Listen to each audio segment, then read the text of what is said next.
Hi hello నమస్తే welcome to Andhraprabha. నేను ప్రశాంత్ కుమార్. ఈరోజు ముఖ్యంగా మనం చర్చించుకున్న అంశం ఏదైనా ఉంది అంటే అది రైతుల గురించి మాట్లాడుకోవాలి. ముఖ్యంగా రైతులు ఢిల్లీ సరిహద్దుల్లో హర్యానా, పంజాబ్ రాష్ట్రాల రైతులు అయితే ధర్నాలు అయితే చేస్తున్నారు. ఆ ధర్నాలకి ఎందుకు ధర్నాలు చేస్తున్నారని కేంద్రం కూడా ఒకసారి దిగి వచ్చింది. ఇప్పటికే ఈ కొద్ది కాలంలోనే 4 సార్లు కూడా కేంద్ర మంత్రులు ముఖ్యంగా రైతు నాయకులతో సమావేశమయ్యారు.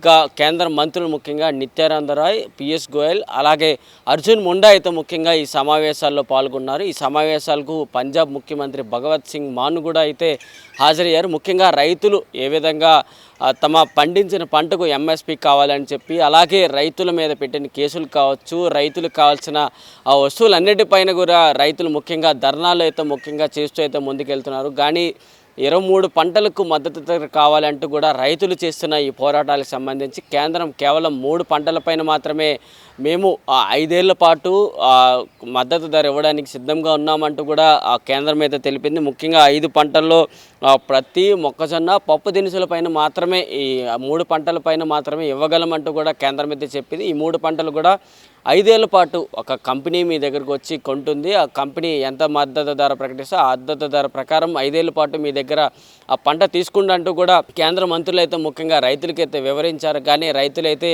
మేము 23 పంటలు కోరుకుంటున్నాం, ఈ 3 పంటలు మాకు ఇది తిరస్కరించి మొత్తానికి మరోసారి 4వ విడత రైతు ధర్నాలు అయితే మరోసారి ప్రారంభిస్తున్నారు. అక్కడ శంభు బార్డర్ నుంచి మరోసారి ఢిల్లీ వైపుగా అయితే తమ ధర్నాలు ప్రారంభిస్తూ అయితే ముందుకు కదులుతున్న పరిస్థితి. మొత్తానికి సంబంధించి హైకోర్టులో కూడా ఈ కేసు అయితే నడుస్తుంది. సో అక్కడ ఆ హైకోర్టు నుంచి ఒక తీర్పు కూడా వచ్చింది. మీరు ఆ ట్రాక్టర్లు, లారీలతో అయితే మీరు ధర్నాలు చేయడం ఇది సరైన పద్ధతి కాదు, మీరు శాంతియుతంగా మీరు ధర్నాలు చేయాలంటూ కూడా తెలిపిన పరిస్థితి. ఒకవేళ మీరు చేస్తున్నారో ఇప్పటి వరకు చేస్తున్న ప్రకారం అయితే ఇప్పుడు ట్రాక్టర్లు, లారీలు, బస్సులతో అయితే పెద్ద పెద్ద ట్రాఫిక్ జామ్లు రహదారులపైన అవుతున్నాయి. దీనివల్ల ట్రాఫిక్ అంతరాయం అవుతుంది, ప్రజలకు ఇబ్బంది అవుతుంది. సో దీనివల్ల మీరు తగ్గించి మీరు శాంతియుతంగా చేయాలంటూ కూడా హైకోర్టులు కూడా తీర్పులు వస్తున్నాయి. మరి ఇవన్నిటినీ ఏ విధంగా రైతులు చూసుకోబోతారు? మరి 23 పంటలు ఇప్పటికి ప్రస్తుతానికి కేంద్ర మంత్రులు అయితే 3 పంటలకు మాత్రమే హామీ ఇవ్వడం, మరి 20 పంటల సంగతి ఏంటి అంటూ కూడా మిగతా రైతు నాయకులు అయితే కోరుకుంటున్నారు. మరి చూసుకోవాలి. ఇప్పటి వరకు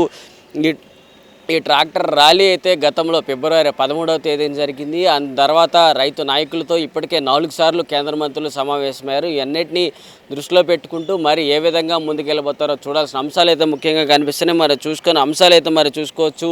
ఇప్పటికే ఆ ట్రాక్టర్లు సుమారుగా మొత్తానిగా రైతులు 20,000 మంది కూడా ఇటు శంభు బార్డర్ కావచ్చు, హర్యానా, పంజాబ్ రాష్ట్రాల నుంచి అయితే ముఖ్యంగా వచ్చారు. తమ పంటలపైన ఎంఎస్పి కనీస మద్దతు ధర ప్రకటించినంత వరకు మా పోరాటాలు ఆగమంటూ కూడా తెలిపిన పరిస్థితి. మరి ఈ ధర్నాల కంటే ముందుగా మనం ఆలోచించుకున్నట్లయితే 2020-21 ఏడాదిలోనే అప్పుడు కూడా రైతులు ఏడాది పాటుగా కూడా ఇటు హర్యానా, పంజాబ్ రాష్ట్రాల నుంచి టిక్రు, గజియాబాద్ ఈ ప్రాంతాలకి చేరుకుంటూ దాదాపుగా ఏడాది పాటుగా కూడా రైతులు ధర్నాలు అయితే చేశారు. తమ పంటలకు సంబంధించి అప్పుడు కేంద్రం తీసుకొచ్చిన 3 వ్యవసాయ చట్టాలపైన ముఖ్యంగా తమ ధర్నాలు అయితే చేస్తూ ముందుకైతే కదిలారు. అప్పుడు కేంద్రం దిగి వచ్చి ఏవైతే పార్లమెంట్లో ఈ చట్టాలు అయితే ప్రవేశపెట్టిందో ఆ చట్టాలని వెనక్కి తీసుకుంటామంటూ కూడా ప్రధానమంత్రి మరోసారి చెప్పి ఆ చట్టాలని వెనక్కి తీసుకున్నారు.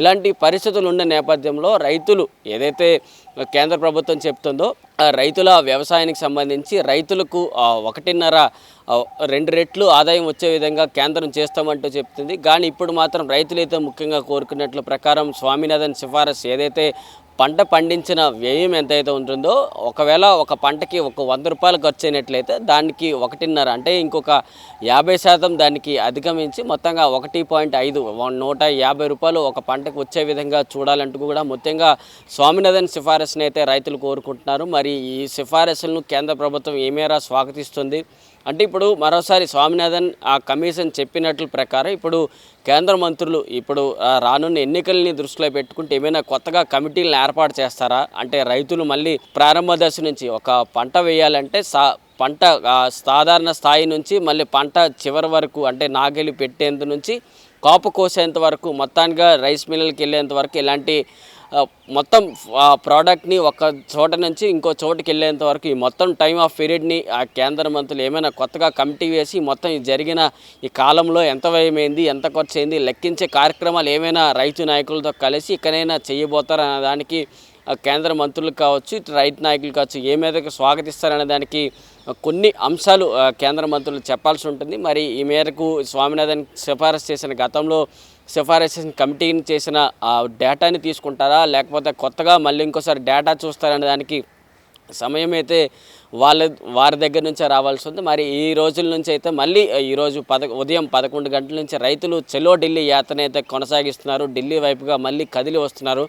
గతంలోనే రైతు నాయకులు చెప్పిన ప్రకారం మేము పార్లమెంట్ దగ్గరకు వస్తాం, పార్లమెంట్ దగ్గర ప్రెస్ మీట్ పెట్టబోతున్నాం, మేము ఏవైతే వ్యవసాయ క్షేత్రంలో మేము ఎంతైతే కష్ట నష్టాలతో మేము ఒక పంటని పండిస్తున్నామో మా పంటకి కనీస మద్దతు ధరనే మాకు ప్రాధాన్యంగా చూసుకుంటున్నాం, మా పంటకు కట్టుబాటు ధర వచ్చేంత వరకు మేము పోరాడుతూనే ఉంటామని రైతు నాయకులు చెప్తున్న ప్రకారం ఈ విధంగా నెక్స్ట్ ఏ విధంగా ఉండబోతుంది. ప్రస్తుతానికి హర్యానా, పంజాబ్ 2 రాష్ట్రాల్లో మాత్రమే రైతులైతే రహదారుల మీదకి వచ్చారు. మిగతా ప్రాంతాలలో ఏ విధంగా ఉంటుంది, రైతులు ఈ రైతులకి ఇంకా ఏ ప్రాంతాల్లో వారు మద్దతు ఇస్తారో ఎదురు చూడాల్సిన అంశాలు అయితే ముఖ్యంగా కనిపిస్తున్నాయి.